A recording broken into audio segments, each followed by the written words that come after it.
Cher frère mathématique, salam alaikum. Alaykoum salam wa rahmatullahi wa barakatuh. À toi, très cher frère Ramzi. Merci. J'espère que tu vas bien. Alhamdulillah, et toi? Ça va, alhamdulillah. Tant mieux. Bon. Donc on est ensemble. Donc, tu vas nous poser des bonnes questions. Si sais- t'es bien, t'es en forme, tu vas nous poser des Ouais, bonnes je suis questions. en forme. Tu vas être d'attaque, quoi. Ouais, incisif, agressif, Pas agresseur. pas agressif. Donc on est ensemble pour présenter ton nouveau livre, Inch'Allah, Inch'Allah. que tu as terminé, je crois. Le livre est terminé. Le livre est terminé, d'accord.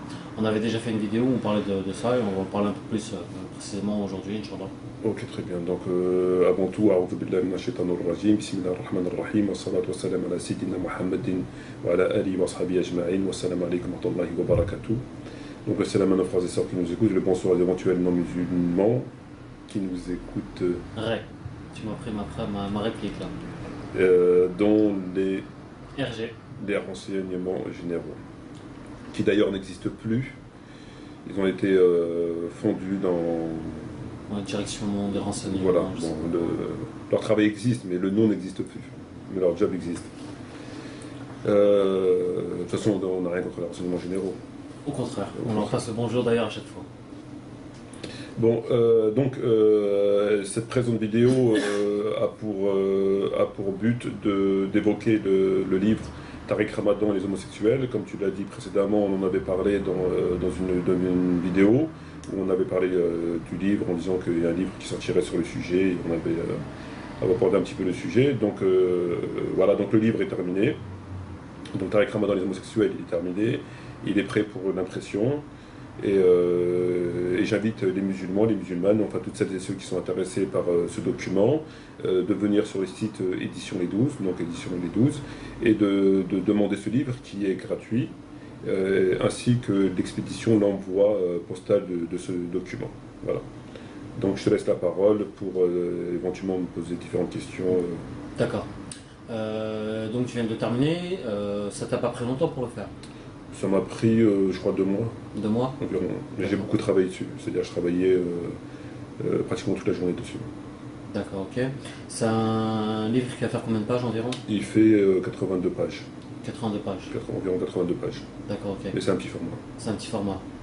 Bon, première question, est-ce utile de faire un livre aussi petit? Je veux dire, la plupart des ouvrages sont assez gros, 300 pages, 400 pages, 200 pages. Donc, elle est où l'utilité de faire un livre aussi petit? Bah, quand tu écris un livre, tu ne décides pas s'il sera gros ou petit. C'est-à-dire tu fais un livre et tu te dis ce que tu estimes nécessaire. Maintenant, si tu veux que le livre soit plus gros, alors qu'il n'y a pas forcément la nécessité, c'est pour d'autres motifs que l'efficacité, le contenu du livre. C'est pour toute autre chose. Donc moi, j'estime que j'ai dit l'essentiel. En général, dans mes documents, je ne m'étale pas. Je ne cherche pas à m'étaler dans tous les sens et aller...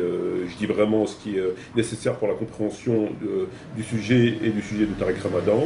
Donc j'ai fait vraiment ce que j'estime être le strict nécessaire. D'accord. C'est déjà 82 pages pour un livre sur... il faut dire que Tariq Ramadan n'a pas fait énormément de déclarations sur les homosexuels. Il en a fait quelques-unes, en tout cas celles qui sont connues et publiques. Et il y en a, je sais pas, 5 ou 6 je crois, enfin quelque chose comme ça. Et moi j'ai pas fait de recherche sur le sujet pour voir quelles autres déclarations il aurait éventuellement faites ici et là. Donc j'ai pas fait de recherche dans ce sens-là, dans la mesure où le peu de déclarations qu'il a faites sont largement suffisantes pour faire un document et démontrer la gravité de ses propos sur le sujet des homosexuels. D'accord. Tu vas faire un livre à chaque fois qui va s'écarter du chemin ou qui va... Il n'y a pas besoin de faire un livre sur chaque fois qui va s'écarter du chemin. Il y a dans ces documents... j'ai pas lu tous ces livres, parce qu'il y a des livres qui sont très gros et qui sont très difficiles à lire. Je les ai pas lus aussi parce que j'avais largement assez d'éléments me permettant, comme on en a parlé autrefois, de le mettre en accusation et de prouver la gravité de ses propos, donc d'arriver à la conclusion que c'était au moins un hypocrite, en tout cas un ennemi caché de l'islam, donc il n'y avait pas besoin d'aller plus loin, ça suffisait largement. Et donc j'ai réuni ces éléments-là à travers le premier document Tariq Ramadan en passant du XXIe siècle, qui est disponible.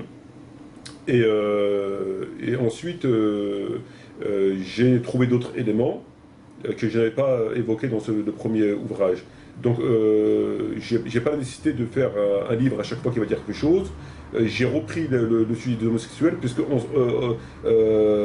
lui seul ce sujet, ces déclarations-là, me permettent à tout musulman de souligner la gravité des propos qu'il tient. C'est-à-dire qu'il n'y a pas besoin d'avoir 10 000 sujets pour avoir un avis sur le personnage. Ce sujet-là, rien que ce sujet-là, sur les homosexuels, les propos qu'il a tenus, on découvrira très clairement qu'il contredit le Coran, qu'il contredit radicalement le prophète, qui manipule, qui dit des choses qui sont extrêmement graves et qui tente de banaliser le crime de l'homosexualité, etc., etc. Donc, rien je l'avais évoqué dans mon livre un Ramadan après du XXIe siècle, mais rapidement, c'était un sujet parmi tant d'autres en fait. Et là, j'estime qu'il était bien de faire un sujet indépendamment de ça, et en plus c'est un livre qui est plus petit, et pour démontrer alors que sur d'autres sujets, qui sont aussi des mensonges, des manipulations, c'est un petit peu moins percutant parce que les gens, c'est un peu plus scientifique, etc. Donc, voilà. Donc là, c'est très important pour mettre à la portée des gens, c'est simple, la gravité de ces propos et donc la gravité enfin, le danger de Tariq Ramadan, le danger en tout cas intellectuel de Tariq Ramadan. D'accord. Voilà. Tu as fait environ une quinzaine de livres, je crois. Quelque chose comme ça. Ouais. Et dont 3 parlent de Tariq Ramadan. 2. Enfin, celui-là, c'est le deuxième. Ouais, et un troisième. La rhétorique du diable, ça reprendra les sujets que j'ai mis dans mon premier livre, et aussi donc l'homosexualité. Donc il n'y aura pas beaucoup plus de sujets, donc mais qui va, je vais en fait dans le livre, je vais mettre l'accent sur sa façon de mentir. C'est-à-dire comment il ment, comment il en arrive à induire les gens en erreur. Donc on souligne avant tout le mensonge, donc c'est un mensonge, ce n'est pas une erreur, c'est un mensonge bien sûr. Donc je ramène la preuve que c'est un mensonge à travers des faits tout à fait indiscutables et indiscutés. Et ensuite, je démontre de façon très claire comment il arrive à mentir. C'est-à-dire qu'il ne ment pas. Je vais te prendre un exemple. Par exemple, lorsqu'il parle dans son livre sur l'expansion de l'islam, où on va prendre un autre sujet, on va prendre le sujet de la zakat. Le sujet de la zakat, par exemple, de la zakat concernant la kitab.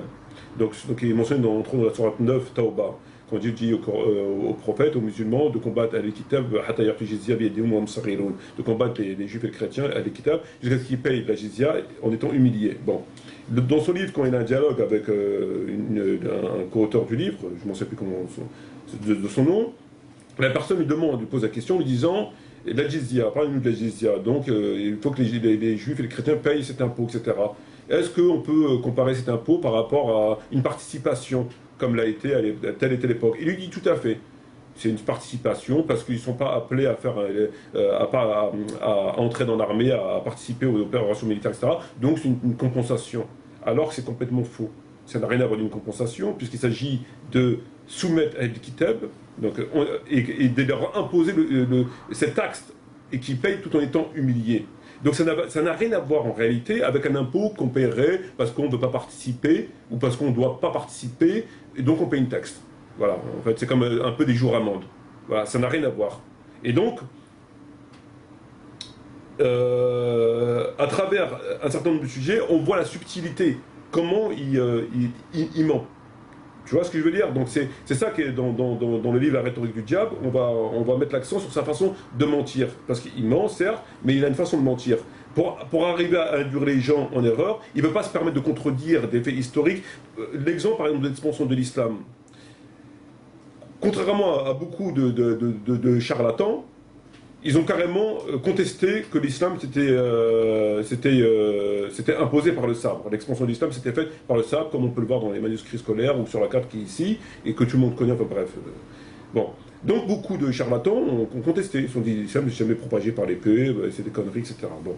Alors que lui, étant un peu plus vicieux que ces gens-là, il ne pouvait pas contester. Puisque c'est connu, je veux dire, tu prends n'importe quel manuel, c'est connu. Bon. Donc il a reconnu que l'expansion de l'islam a été faite par le sabre. Néanmoins, qu'est-ce qu'il a dit? Il a dit c'était ce qui a fait soumettre les peuples, c'était surtout l'apport culturel des musulmans, qui ont fait que les gens ont... Et qu'effectivement, il y avait de la violence, mais c'était infime, c'était grosso modo, voilà, c'était... Voilà. Alors que c'est faux. Donc là, on voit que ne pouvons contester un fait historique parfaitement établi, comme, je sais pas moi, par exemple, la Deuxième Guerre mondiale. Donc il le savait, Qu'est-ce qu'il a fait? Il a... Pondérer grandement, pour reprendre ses propos. Voilà, merci. Tu vois, tu es encore plus efficace que moi. Il dit dans son livre, il faut pondérer grandement ce fait. Alors que c'est complètement faux. C'est complètement faux, ça n'existe pas. Et d'autres sujets, comme le sujet sur l'apostat, lorsqu'il dit en fin de compte, la peine de mort pour l'apostat est uniquement par rapport au fait qu'il y avait des espions, etc. Ça n'existe pas. Ça n'existe pas. C'est quelque chose qui n'existe pas. Donc tu vois, il a une façon de mentir. Il conteste pas. Il y a des choses qu'il ne peut pas contester. Donc à défaut de pouvoir les contester, ben, il les détourne et voilà, et puis il arrive à autre chose. Donc la rhétorique du diable va travailler sur ça. D'accord, mais ma question c'est, sur 15 livres, tu en as 3 sur lui, c'est pas beaucoup? Non, j'en ai un. Un qui est fait, Ouais. un qui arrive, et un Voilà. autre... Non, c'est rien, parce qu'en fin de compte, c'est des livres qui sont tous utiles, très utiles. Le premier, c'est utile parce que c'est le premier d'abord des mensonges. Le deuxième, il reprend le sujet des homosexuels, il le développe mieux pour me faire comprendre. Et le troisième, il parle de la façon de la manipulation. Donc il n'y a pas de répétition, il n'y a pas d'acharnement, il n'y a pas de répétition. Chaque livre a son utilité. Chaque livre apportera quelque chose à la personne qui veut en savoir plus, en savoir mieux, en savoir davantage. Tu comptes l'imprimer à combien d'exemplaires? On estime, nous, l'impression de ce document entre 50 000 et 100 000. Alors d'aujourd'hui, on a environ 600 demandes. On a 600 personnes qui ont demandé ce livre. Donc on estime entre 50 000 et 100 000 livres. D'accord. Est-ce que c'est une quantité normale pour un ouvrage de ce genre? Non, c'est pas une quantité normale pour le parce qu'il faut savoir que les livres édités dans une maison d'édition dite islamique sont édités entre 500 et 3 000. En général, 3 000, c'est un best-seller. Donc en général, c'est 500, et puis ils ne sont pas tous vendus. Donc en fait, le prix concours, c'est 130 000 exemplaires. Donc on n'est pas loin. Ce qu'il faut, il faut être efficace. Donc il faut que les gens, en France et ailleurs, prennent connaissance du document. Après, ils en font ce qu'ils veulent. Donc pour qu'ils puissent prendre connaissance de ce document-là, il faut faire des quantités. Il ne s'agit pas de faire... Je ne vois pas l'intérêt de faire 1000 livres, et que 1000 personnes ont connaissance de ce document, de 200 vont comprendre, d'autres vont moins comprendre, d'autres n'auront pas terminé parce qu'ils n'auront pas le temps, enfin, bref, et puis s'arrêter là. Il faut faire tout ce qui est possible pour mettre hors d'état de nuire Tarek Ramadan sur le terrain intellectuel. Il faut que les gens, tous les gens, le sachent. Après, ils en font ce qu'ils veulent. Mais que tu apportes la preuve que Tarek Ramadan, voilà ce qu'il est, voilà ce qu'il dit, voilà ce qu'il diffuse. Voilà. Il faut que les gens le sachent. Après, peut-être qu'ils seront d'accord avec lui, c'est pas du tout important. C'est entre eux, leur conscience et Dieu. Ça ne me regarde pas. Mais en tout cas, que les gens, il y a beaucoup de gens qui ne savaient pas et qu'aujourd'hui savent. On a beaucoup de personnes qui nous disent, etc. Donc, il y a beaucoup de gens qui ne savent pas. Il faut que les gens sachent. C'est très important. Après, ils en font ce qu'ils veulent. Comment dire, le circuit de distribution, de distribution normale d'un livre, c'est la vente. Pourquoi tu passes par le don? Par le don. Le don, parce que si tu t'attends de vendre des livres, une dawa efficace, elle se fait pas par la vente. Si tu attends de vendre des livres, ça va prendre trop de temps. Ça va prendre trop de temps, ça va prendre vraiment trop de temps. Donc je préfère mettre, pour deux raisons, mettre l'efficacité sur la diffusion plutôt que sur l'argent. D'accord? Donc moi, si j'avais à choisir, je choisis la diffusion, donc le message plutôt que l'argent, premier point. Et deuxième point, c'est qu'on sait qu'on est boycotté, puisque le système, même si Tarek Ramadan n'est pas le responsable du boycott, on connaît la pensée des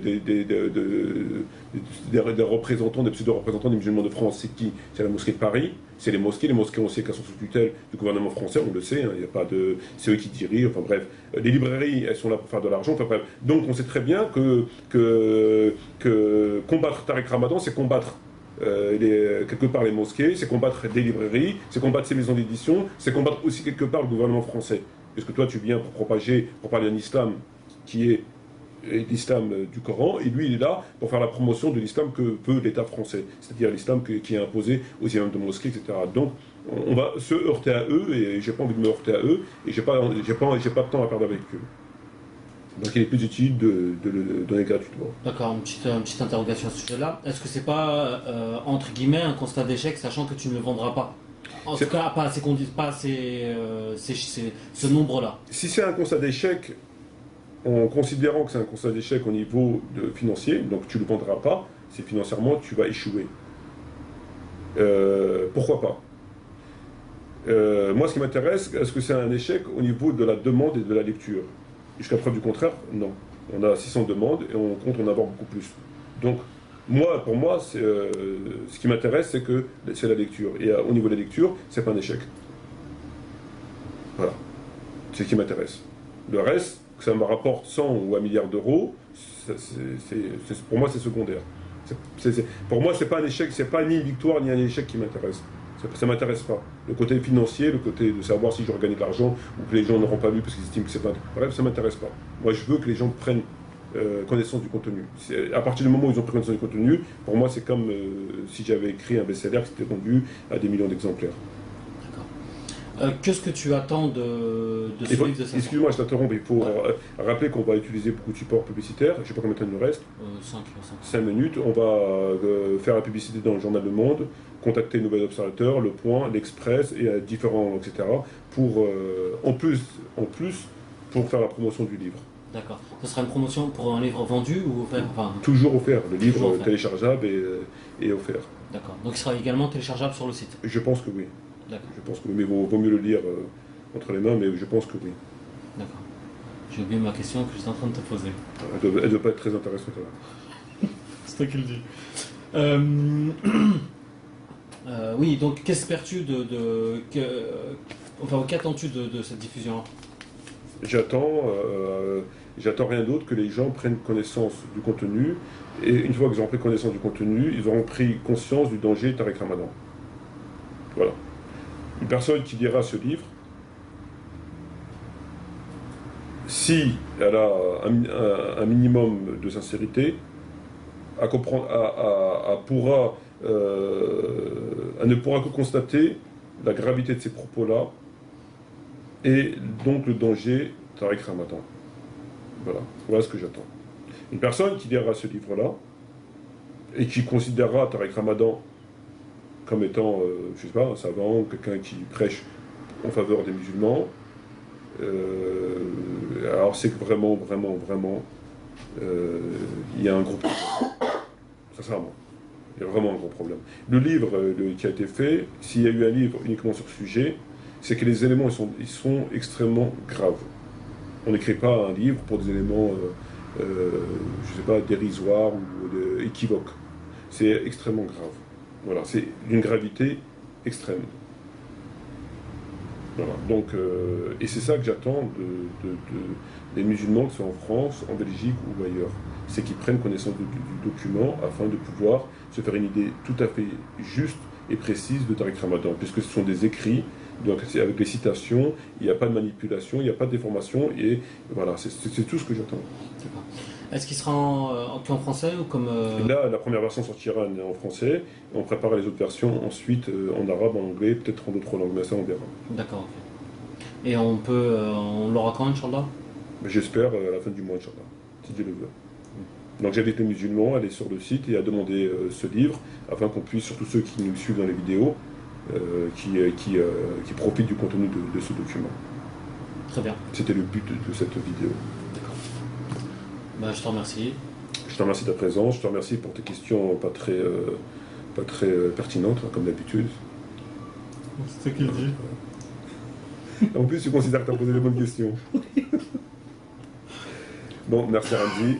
Shukran jazirin wa salam alaikum wa rahmatullahi wa barakatuh et à la prochaine, Inch'Allah. Merci.